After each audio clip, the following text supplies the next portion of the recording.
Hello everyone, this is Siddharth Mehta. I am mentor of verbal and English at Career Launcher and author of Critical Nuggets for Law Exam. So today we are going to solve an exercise for critical reasoning and RC, and this exercise is on a poem.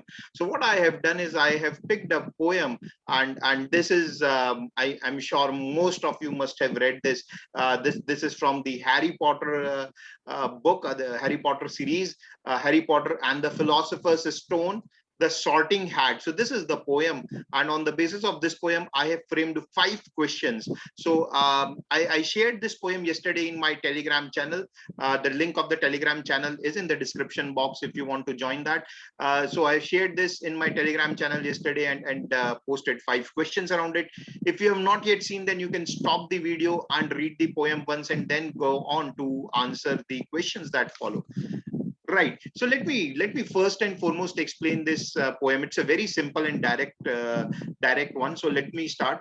Oh, you may not think I am pretty, but don't judge on what you see. I will eat myself if you can find a smarter head than me. So this poem is, of course, being narrated by an hat, a smarter head than me. And the first paragraph, it says that don't judge me by how I look, and if you can find a hat that is smarter than me, I will eat myself. So here the hat is appreciating itself.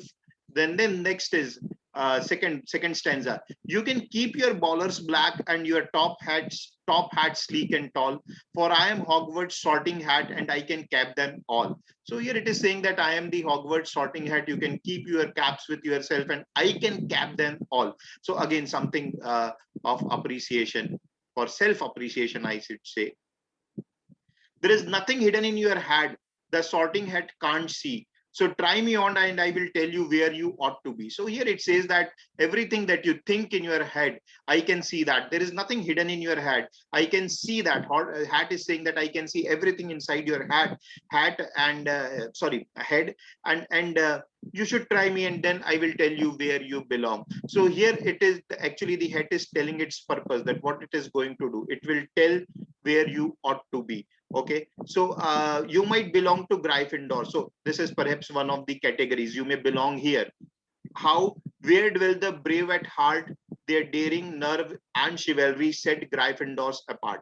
So what this is saying is those who are brave and daring, they belong to this particular category, right? So category number 1, brave, daring. Okay, so it will read the hat will read the mind of the student who puts on the cap and tell that where the student belongs. The next is you might belong in Hufflepuff. So this is the second category, where they are just and loyal. Those patient Hufflepuffs are true and unafraid of toil. So this is category number 2, where people who are just, loyal, and hardworking, they belong. So this is category number 2. Third category, or yet in wise old Ravenclaw, if you have a ready mind, where those of wit and learning will always find their kind. So this is the third category, and this is characterized by intelligence. Our second category was just, loyal, hardworking. Third category is intelligence. Fourth category, or perhaps in Slytherin, you will make your real friends. Those cunning folks use any means to achieve their end. So this fourth category is the cunning one, a bit of negative trait. All right. And the last stanza says that, so put me on, don't be afraid, and don't get in a flap. You are in safe hands, though I have none, for I am a thinking cap. So last stanza says that you put me on, don't be afraid, don't be anxious, don't be excited. Flap means worried or excited. It can mean either of the two things. Don't be afraid. You are in safe hands. Although I am a hat, I don't have hands, but you are in safe hands. So again, the closing remark. Okay. So this is the entire poem about, and a very simple poem. Let us go to the question. So this was the first question. Which of the following traits of the sorting hat are not evident in the poem? Important word is not evident. Which of the following is not evident? First, self-deprecating. Self-deprecating means putting someone in low. I mean, putting oneself in low esteem. or opposite of appreciation. So this is definitely not evident. We have seen that the first two paragraph was about self appreciation. So this definitely is not evident in the poem. So one definitely will be the answer that way. Perspicacious. Perspicacious means someone who is able to distinguish, someone who has a lot of insight. So this definitely is the quality of the hat. Uh, this particular paragraph, and then the categories that the hat is saying, the hat will categorize students into these four categories. So definitely perspicacious is evident, so this can't be the answer. Omnipotent. Omnipotent means someone who has potential of everything, so I can't say about the omnipotent, so even this is not evident. Answer is both 1 and 3. So answer is option number 4 here. Now, why I'm saying this as a moderate level, because out of 150 students who responded, only 46% got it right. So I can say that this was between moderate to difficult level question, because only 46% or 47% got this one right. Okay. So the next question, the meaning of kept them all is closest to. The meaning of kept them all. So kept them all is used here. How is it used? Let us read the second stanza once more. You can keep your ballers black, your top hat sleek and tall. So the sorting hat is saying that you can keep your hats with yourself, because I am Hogwarts sorting hat and I can cap them all. I can cap them all. So keep your hats with yourself. I can cap them all. What should it mean? Outshine them all, lead them all, befriend them all, kill them all. So let us see. Cap them all here means keep your things to yourself. I can cap them all. The sorting hat is showing that it is superior to the other hats. So answer should be A, outshine them all. Outshine them all. There is nothing that suggests kill and befriend. Okay. So when we say that you keep your things with yourself because I am this, so we are trying to say that we are superior. So that's what hat is trying to do here. So it means outshine them all. Why I'm saying this is easy, because almost 75% of the students got it right. Okay. The third one.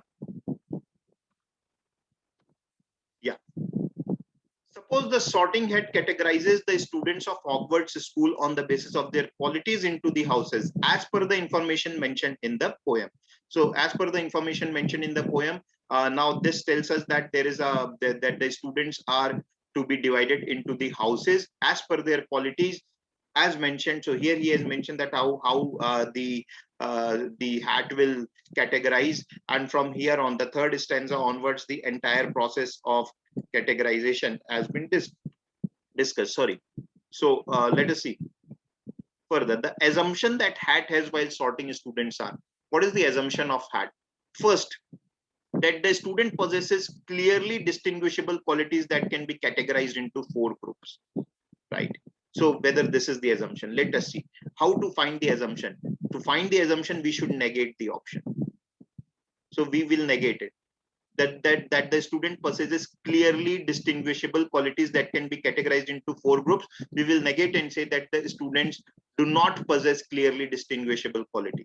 So if the students do not possess clearly distinguishable qualities, then what will happen? The sorting hat, the entire process of sorting hat will fall flat, and that is why this is a valid assumption. So for assumption to be valid, we need to negate it, and after negating, we need to see whether the action that is being performed on the basis of that, whether this action becomes useless. So yes, here the action is becoming useless. Why it is becoming useless? Because dancing hat is, the sorting hat is saying that it will categorize students into four groups by knowing their qualities. So that means according to sorting hat, there are only four categories that are available, and it can be clearly distinguished that every student belongs to these four categories. If not, then the entire process falls flat. So this definitely is an assumption. Second one, that the students will not pretend to possess some qualities that they actually not have. Let us negate this, that the students will pretend to possess some qualities that they actually not have. So what we are saying here is, if the students pretend to possess some qualities, then what will happen to the process? Now if you look here, the sorting hat says that there is nothing hidden in your head. So there is nothing hidden in your head. It says that your head knows everything. So even if students pretend to have some qualities that they actually not have, the head will say something else. So pretense will not work here. Pretense will not work because everything is inside the head. Nothing is hidden there. So pretension is not going to work. And because if I'm negating it, this entire process, what is being mentioned, there is no impact on it. There is no impact on it. If I negate it, if I say that students will pretend to possess some qualities that they actually not have, what will happen to the process? Nothing will happen to the process. Why nothing will happen to the process? Because your mind knows everything, your head knows everything. So even if they try to pretend, the head will tell the actual reality, and that is why sorting head will work properly in such case. So this is not the assumption. Last, that the few students may possibly get anxious or excited. Let me say that no student get anxious or excited. I'm negating it and saying that no student is getting anxious or excited. But if no student is getting anxious or excited, what is sorting head saying here? Really sorry for that. Yeah, so what is sorting hat saying here? Sorting hat is saying, so put me on, don't be afraid and don't get in flap. Why will somebody say that don't be afraid and don't get into flap? Because it is expected that there might be few who will get afraid or get in a flap. If nobody is getting afraid or getting in a flap, then this particular statement becomes useless. So this is a definitely assumption. So if I negate it and I see the impact on these two lines of sorting head becomes useless. So 1 and 3 are valid assumption. Now this I am saying is difficult because only around 20% of the students got it right, and many students were not perhaps able to understand the pretense and mind wala part, yeah, head wala part. So answer here is 1 and 3. Next, Plato once said that philosophers should become the king. Plato once said that philosophers should become the king. If it holds true, then which of the houses most likely to produce the king? This was an easy question. So which house will produce the king? If philosopher has to become the king, then philosopher need to have intelligence and learning ability. So that house is Ravenclaw. So answer is option number C. Right? This was an easy question. Next question. Suppose a magical weapon is available through which a student can fool the head. Now here it is given that a student can now fool the head. Magical weapon is available and it can fool the head and get the desired house. So now pretense will work. Here pretense will work now. Okay. Then the student who is most likely and who is least likely respectively to use that weapon before wearing the sorting hat are. Who will wear it? People who are cunning will wear it because they want to get they want their desired house come what may. So cunning people will use it. And who will not use it? People who are loyal and just, they will not use it. So they will not use it.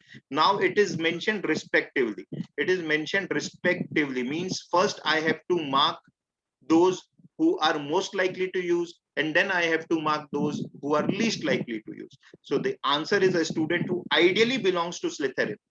Mark the words ideally. So in reality, that student should go to Slytherin. So that student will wear this hat. Is most likely to use this weapon, and least likely is the Hufflepuff.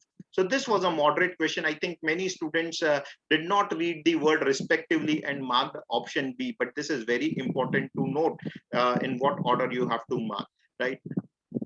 So that is it, guys. I hope you really enjoyed this poem and the 5 questions that I have said. That is it for today. Thank you.